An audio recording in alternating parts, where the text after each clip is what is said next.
Добрый день, участники вебинара. Сегодня мы с вами попробуем посмотреть основные платформы для подготовки к ОГЭ по русскому языку и математике. Незаменимым помощником при подготовке к государственному экзамену, конечно же, является сайт Федерального Института педагогических измерений. И если вы внимательно посмотрите, то фактически на заглавной страничке вот так вот выглядит сайт. Вы увидите, во-первых, небольшая информация о самом институте, разделы ЕГЭ, ОГЭ, ГВ, журнал ФИПИ, то есть что происходит. И вот здесь вот вы увидите методические рекомендации для обучающихся по подготовке к самостоятельной подготовке обучающих в 9 классах по подготовке к ОГЭ в 2020 году. Вы увидите здесь все предметы русский, математика и все остальные предметы программы, основной образовательной программы, но сегодня мы остановимся только на русском языке и математике. Вы прекрасно видите, что по всем предметам учебного плана, и в том числе в первую очередь по русскому языку здесь вот выбран русский язык, и по математике представлены методические разработки. В этой связи вот у меня открыты уже методические разработки по русскому языку. Посмотрите, важность этих методических разработок заключается в том, что они разработаны именно для обучающихся. Аналогичные разработки есть и для методические разработки для педагогов, где прописаны основные особенности, системы оценивания, основные ошибки, которые допускают обучающиеся из года в год. Но, коллеги, вот особенность этих методических разработок, я повторю, именно для детей. Причем, посмотрите, под организацией индивидуальной подготовки. То есть у каждого ребенка здесь будет свой индивидуальный план, который он может выстраивать на основе уже имеющихся рекомендаций. Я позволю себе кратенько пробежаться по ним. Итак, смотрите, русский язык предназначен, здесь приведен индивидуальный план подготовки, структура содержания контрольно-измерительных материалов, указаны темы, на освоение, повторение которых целесообразно обратить особое внимание, и даны рекомендации по выполнению разных типов заданий, работе с открытым банком заданий ОГЭ и другими дополнительными материалами. Также имеются полезные ссылки на информационные материалы ФИПИ и Рособорнадзора. Посмотрите, ребят, и ваши родители, посмотрите, вот она структура. Текст небольшой, всего 18 страничек. Здесь рассказывается, собственно, о структуре работы, из чего она состоит, где открытые вопросы, где закрытые, где краткие ответы, где сжатое изложение и так далее. Чем можно пользоваться, чем нельзя, я обращаю ваше внимание на то, что, повторю еще раз, в любом случае ваши педагоги вам про это говорили, на экзамене разрешено пользоваться орфографическим словарем. Далее, посмотрите, вам приводится структура, то есть содержательные разделы, которые войдут в вашу работу экзаменационную. И далее структура экзаменационной работы, проверяемой темы школьного курса русского языка. Посмотрите, вы можете повторить для себя, отметить, какие темы необходимы для повторения. Далее, элементы содержания, что вы должны, вот эта табличка специально разработана для вас, посмотрите, она включает в себя темы и элементы содержания, которые которые могут быть проверены на ОГЭ по русскому языку. И сами для себя, вот такой входной контроль, сами для себя отметьте, какие темы вы уже изучили, повторили, а еще какие еще предстоит изучить, либо повторить. Так вы сможете спланировать свою подготовку к экзамену. То есть вот посмотрите, табличка достаточно такая обширная, но это все темы, которые будут у вас, фактически 2 странички А4, которые будут у вас на экзамене. Для того, чтобы вам было легче понять, что там скрывается под страшным словом, непонятным для первоклассников словом фонетика, у вас здесь дано, или мало ли вы где-то подзабыли, даны основные умения, которые вы должны будете продемонстрировать в рамках экзамена, и примеры заданий, какие они могут быть. И далее, смотрите, каждому заданию идет обработка, конкретно описание, каким образом будет обрабатываться ваш ответ и чего от вас хотят в данном случае разработчики государственного экзамена. Далее так по всем темам, и это колоссальный, конечно, плюс, потому что по абсолютно всем темам, проверяемым в ОГЭ, у вас есть, во-первых, требования, во-вторых, основные дидактические единицы, что у вас будет спрашиваться, и в-третьих, конечно же, есть разбор заданий, то есть как вам правильно на него отвечать. И если вы внимательно с карандашиком все это прочитаете, отмечая себе основные моменты, то, ребята, у меня больше чем уверен, что у вас не возникнет никаких сложностей с выполнением заданий. Во-первых, если вы, повторю, вот здесь вот сами себе честно, причем не рисуясь, не красуясь ни перед кем, потому что это в первую очередь табличка номер 2, это для вас самих. Вы себе честно отметите: прошел, помню, не помню, надо повторить. Далее посмотрите, а что же конкретно вам необходимо повторить. Секундочку, немножко подвисаем. Вы посмотрели, повторили, исходя из этих рекомендаций. Ну и в дальнейшем фактически посмотрите. Вот она, тема 11, все вы сделали, и после этого, посмотрите, есть конкретный алгоритм написания сжатия исходного текста, каким образом это делается.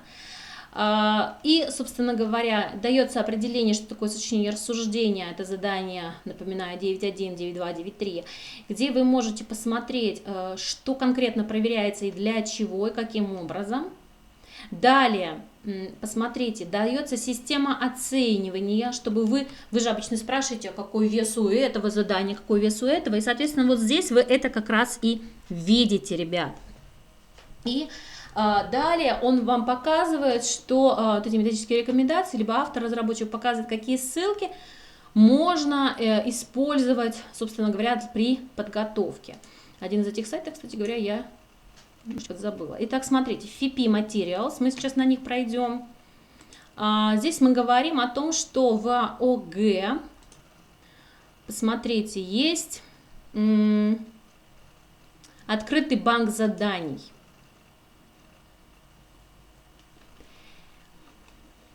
Основной государственный экзамен по русскому языку. Вы можете по нему пройти. И далее по всем темам, я надеюсь, что видно, по всем темам вы видите, какие конкретные моменты у вас связаны. То есть фонетика, лексика и так далее, и так далее. И войдя в любую из тем, вы видите непосредственно сами задания, какие они могут быть. И далее посмотрите. Вы можете отложить задание, вы можете его выполнить чуть позже и так далее. То есть есть свои плюсы и минусы. Вот так вот выглядят основные задания по русскому языку. Аналогичные методические рекомендации. Тут, кстати, общая форма, что это такое, что государственная итоговая аттестация и так далее, и так далее. То есть вы можете основной государственный экзамен, вы можете это почитать, вспомнить. Такие же материалы есть и по математике. Сейчас я русский язык себе позволю закрыть. И по математике. Посмотрите. Методические рекомендации обучающимся по организации индивидуальной подготовки к ОГЭ 2020 года. И посмотрите, также приведен индивидуальный план и так далее. То есть структура одинаковая. Здесь также приведены основные задания, которые вам понадобится выполнить в рамках обязательного государственного экзамена. Дается разбаловка, то есть за какие задания, сколько баллов вы получаете. Также дается табличка, посмотрите, что вы уже знаете, что вам еще необходимо повторить в идеале, либо же изучить, что не очень хорошо, но тем не менее, если вы себе честно признаете, что вы не освоили эту тему, то, соответственно, вы можете это сделать дома и самостоятельно. И фактически, посмотрите-ка, вы можете также выполнять, заполняя лист ожидания, лист достижения, простите, где записываете, выполнили, не выполнили, что у вас получилось, что не получилось, и, соответственно, задание 1, какие варианты получились, какие не получились. Это дается вам для того, чтобы вы могли в дальнейшем себя проанализировать, и будут видны задания, при выполнении которых возникают трудности. То есть, соответственно, знаки минус, для того, чтобы вы в дальнейшем смогли проконсультироваться либо с педагогом со своим, либо отложив решение, в дальнейшем к нему опять-таки же вернуться. Ну и вот видите, перед вами стоит сформулировать цель задачи экзамена, то есть какую отметку я хочу получить, выстроить стратегию подготовки к экзамену. Ребят, я очень советую вам, и уважаемые коллеги, и ребята, потому что я надеюсь, что и обучающие 9 класса будут это смотреть, рекомендую прочитать все эти методические рекомендации, они небольшие. И вот посмотрите, на основании того, какую цель вы для себя поставили, какую стратегию подготовки к экзамену вы выбрали, вы, соответственно, выстраиваете либо самостоятельно, либо при помощи педагога график подготовки к экзамену. И посмотрите, далее дается, какие задания вызывают наибольшие трудности у обучающихся, приводятся примерные ответы. Вот оно, например, к теме относится задание 13. Вот оно представлено. Какие-то еще примеры приведены. Поэтому, ребят, посмотрите. Действительно, методические рекомендации очень интересные. И посмотрите, блок практикоориентированных задач тоже у вас здесь представлен. И, соответственно, ребят, посмотрите, разбор дан, задания даны. Действительно, есть целый сайт видеоконсультаций, вот здесь вот он приведен по подготовке к математике, и мы сейчас попробуем по нему пройти. То есть, ребят, если у нас есть различные сайты, в том числе и различные общественные страницы, интернет-пространство, которые, вот посмотрите, например, Министерство просвещения Российской Федерации на одном из порталов создало свою страничку как раз для того, чтобы помочь вам подготовиться. И в этой связи очень хорошо будет посмотреть здесь, а что же здесь, посмотрите, какие темы здесь представлены. Вот, какие-то порталы наших коллег с других регионов. То есть в любом случае можно посмотреть, поинтересоваться. И, соответственно, здесь также в видеозаписях есть различные предложения от коллег, от педагогов, коллег-педагогов, которые предлагают свои видеоконсультации. Поэтому советую вам посмотреть, обратить внимание. Вы посмотрите, например, да, математика, видеоконсультация, домашний час. Ященко проводил. Посмотрите, он как раз там обращает внимание на моменты, которые важны при сдаче. Далее, вот сайты перечислены, на которые мы далее пойдем. Я позволю себе буквально очень-очень коротенько остановиться на тех сайтах, которые на сегодняшний день наиболее, с моей точки зрения, практикующего педагога, наиболее оправданы для подготовки к ОГЭ. В любом случае, кроме ФИПИ, как официального такого портала при подготовке к ОГЭ, есть еще различные вспомогательные. То есть, смотрите, например, есть официальный информационный портал государственной итоговой аттестации. Здесь есть советы участникам и их родителям, вопросы-ответы, подготовка к ГИА, обязательные экзамены и замены по выбору. И если вы методические документы Рособорнадзора по ГИА. И если вы пройдете по подготовке к ГИА, по вкладочке «Подготовка к ГИА»,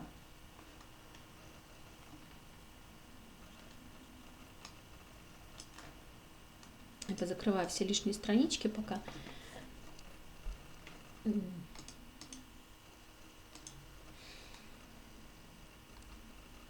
Безбожно висим.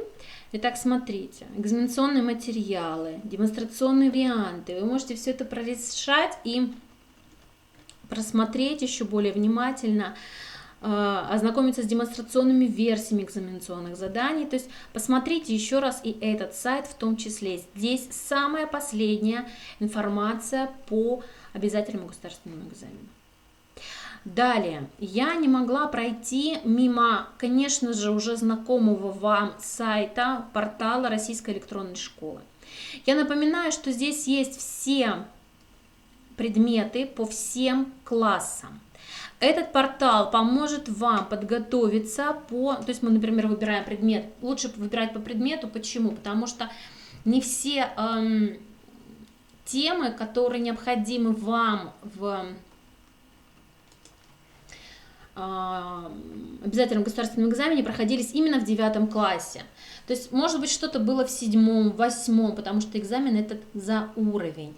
И какие-то темы вы можете посмотреть, например, 8 класс, 9 класс. Вы выбираете непосредственно те классы, которые вам необходимы. Просматриваете, ну, например, вот сейчас я выберу по-другому. Навигация сегодня немножечко. Так, коллеги, секундочку. Математика. Хочу я выбрать...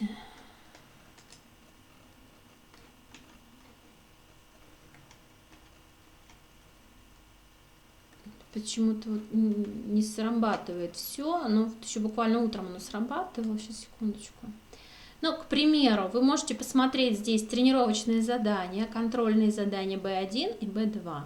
У вас у всех есть вход в систему российской электронной школы, и поэтому сложности возникнуть не должно. Обратите, пожалуйста, на них свое внимание. Итак, то есть следующий ресурс – это РЭШ. Далее, конечно же, Я-класс, дистанционное обучение и то, которое нам помогает с вами, собственно, подготовиться в режиме здесь и сейчас, в том числе, опять-таки же, как и в РЭШ, но есть здесь свои особенности, посмотреть, какие задания необходимо выполнить, вспомнить теорию, и просмотреть, собственно, какие предметы, какие материалы у нас западают. Вход абсолютно бесплатный, опять-таки же, поэтому сложности возникнуть не должно. Кроме того, у нас есть такие понятия, как Яндекс.Учебник.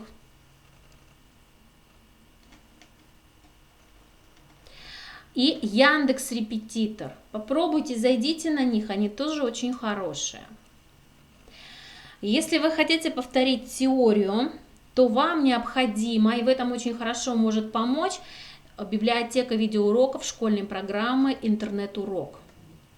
Потому что именно на этом ресурсе представлены все видеоуроки, и эти видеоуроки, несмотря на то, что они созданы уже достаточно давно, некоторые из них 2012-2014 года, но тем не менее основные материалы содержатся в них достаточно. Вот сейчас мы, например, выберем математику, например, геометрию, да, 9 класс, поэтому математика там и задалась, да, алгебра, геометрия, прошу прощения, разделение на алгебру и геометрию. То есть вы можете выбрать учебник, по которому вы идете, ну, например, не знаю, у вас Погорелов, мой любимый учебник, в свое время я еще по нему училась. Вот, то есть, смотрите, мы выбираем, например, тему «Первый признак подобия треугольников». Здесь есть небольшой видеофрагмент. Не буду сейчас заходить, но вы в любом случае по абонементу. Есть тренажеры, есть тесты, есть вопросы к уроку. Поэтому, коллеги, ребята, вы можете посмотреть, какие, например, алгебра. Давайте посмотрим алгебра 9 класс. Что-то новенькое, раньше не было такого.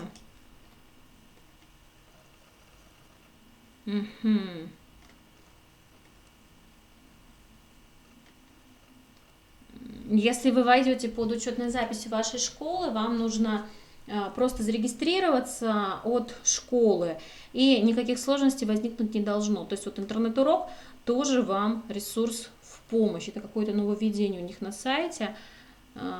Почитав комментарии, собственно, видно, что можете войти.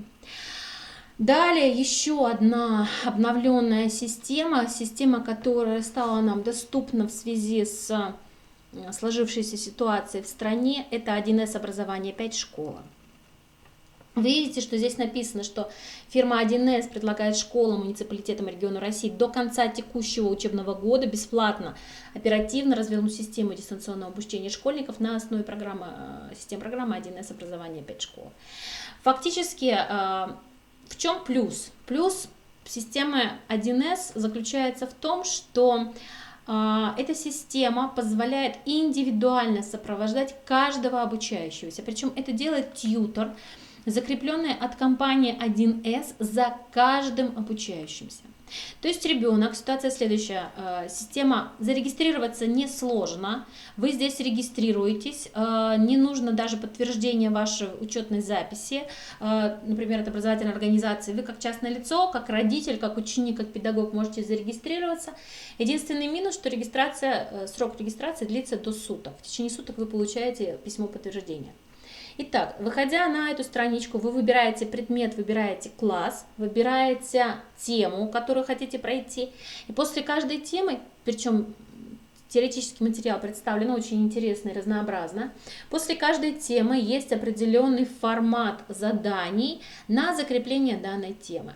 И если ребенок не справляется с каким-то заданием, то тьютор подбирает ребенку такие задания, которые помогут ему отработать незакрепленный материал.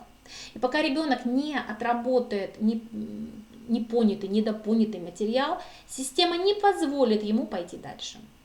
И вот в этом его плюс, то есть получается индивидуальная работа с каждым ребенком. И я повторяю, что до конца этого учебного года система абсолютно бесплатна для нас с вами.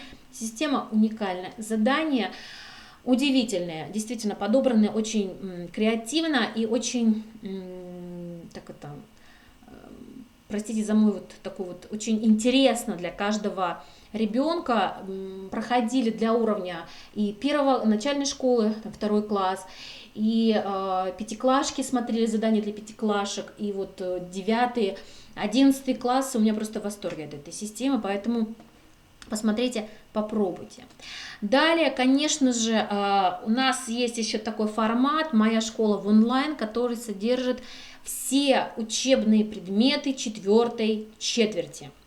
В этом ее плюс. И, собственно говоря, «Моя школа в онлайн». Вы знаете, что началась трансляция видеоуроков в несколько периодов. Соответственно, посмотрите, алгоритм действия есть новые знания, материал, обратите внимание, разбираем тему, проверим себя. То есть действительно очень хорошо все сделано. Мы можем позволить себе выбрать предмет, например, русский язык.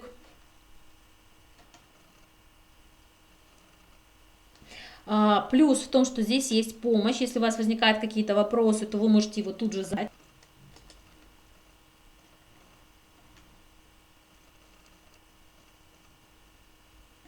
Вы можете подписаться на уведомления, когда будут, чтобы не пропустить новые уроки. Плюс этой системы в том, что, посмотрите, создавала эту систему Министерство просвещения Российской Федерации под эгидой наших с вами коллег. Давайте попробуем посмотреть математику.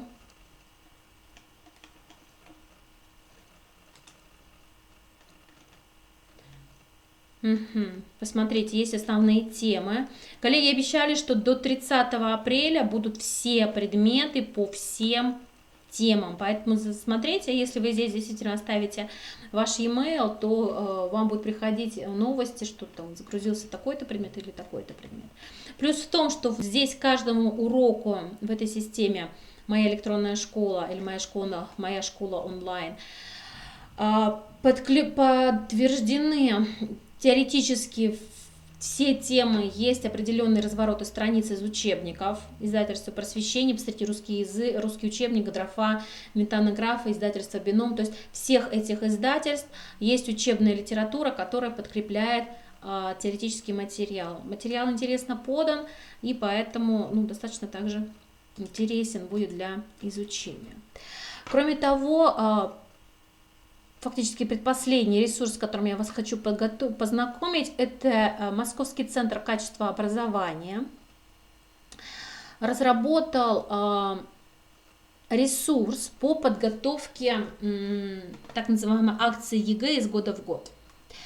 Посмотрите, здесь есть непосредственно видеоконсультации.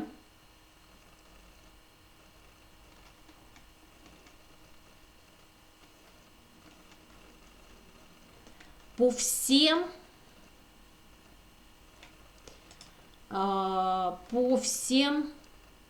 заданиям. Есть видеоконсультации по всем сложным заданиям, по всем предметам. И если мы пойдем на сайт «Мои достижения»,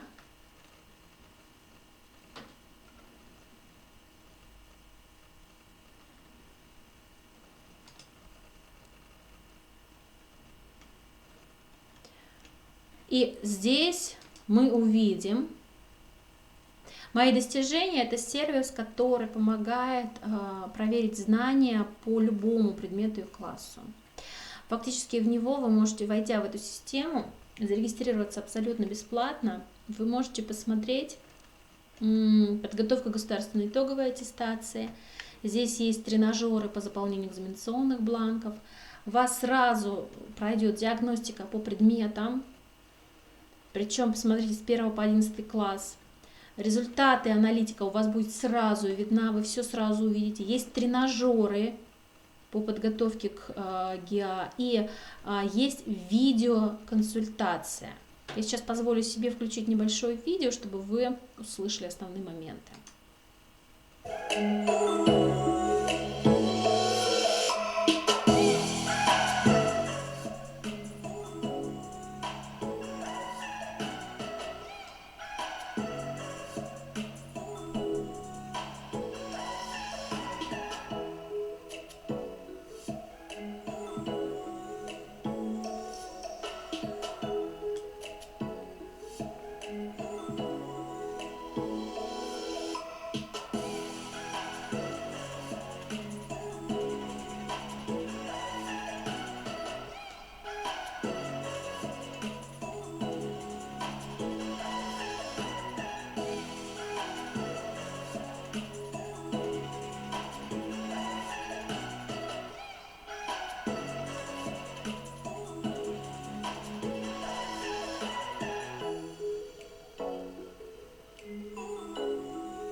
То есть надеюсь, что вот такая демонстрация вам помогла.